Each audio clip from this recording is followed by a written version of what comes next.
Okay, so I did rabbit on quite a bit about this particular book. Now, the reason that I got so passionate about it is because it's very much a coming of age horror, in my opinion. So it fits in with the original story, which is Halloweenland. So the clown follows, from what I understand, it's almost a prequel. We meet Melissa, who lives in Black Island, which is part of Scotland. There's a little town in Scotland, basically. We're on the edge of Scotland. It's near Scotland. There's a lot of Scottish slang in there, and at some point I had to go, Ma'am, what does this mean? Because my mum's from Glasgow. Well, nah, like, yeah, she used to be living Scotland. Anyway, I digress.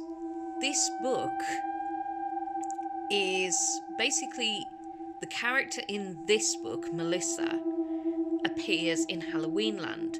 From what I have read, basically this character was so popular in Halloweenland that Kevin gave her her own story, her own backstory.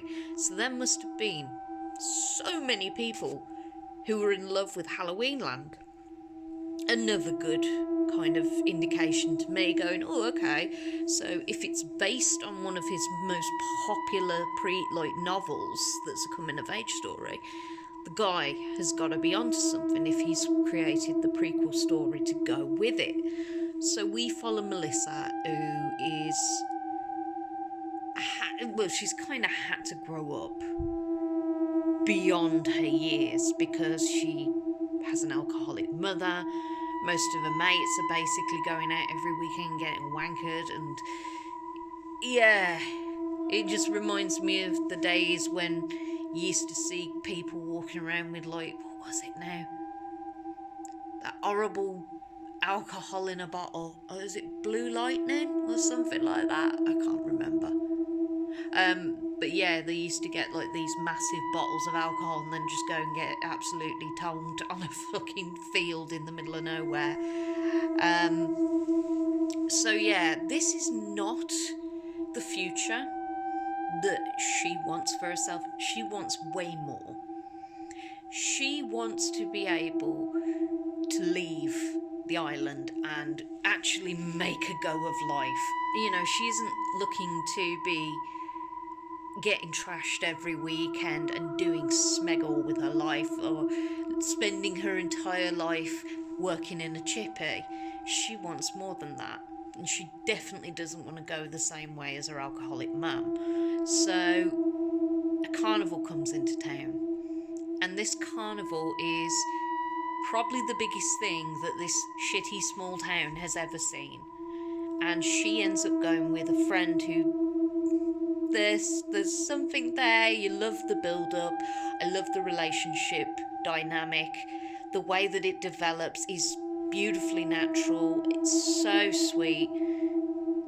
And then when shit hits the fan, you are rooting for the both of them. You're not just rooting for Melissa, you're rooting for everyone, including Wee Man. And yes, there is a character called Wee Man.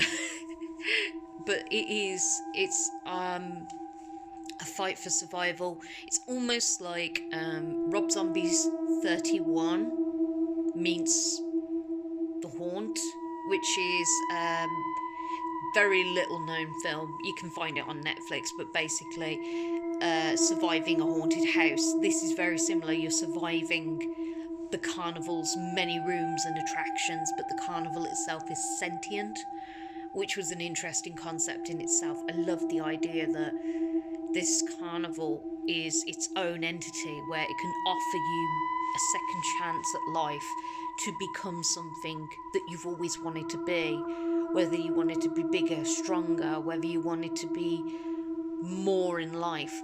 But the way that things progress and the utter defiance of Melissa as a character just makes this story even more gripping, and the reader just gets yanked in. You're rooting for her the entire time, so it did make me go, okay, now I need to get Halloweenland so I can find out what happens next to her. How does this affect her? Because this is a woman that has I mean a girl, but she, has a strong ass spirit who doesn't take crap from anyone, who was battered and beaten and still refused to cave. Like, character development wise, atmosphere, the suspense, the gore, the technique, it's all there. I mean, Kevin has done such a fantastic job with this story, so I will definitely give you an update once I've completed Halloweenland, because after reading this banger I had to. And I definitely think you guys should. If you enjoyed Halloweenland, this is a great insight into the character as a whole. I think it was a backstory that was needed to give you a bit more meat on the bone, so to speak, a bit more curiosity to what the original clown was before it became... Yeah, it's intense. I loved every second of it. You guys will too.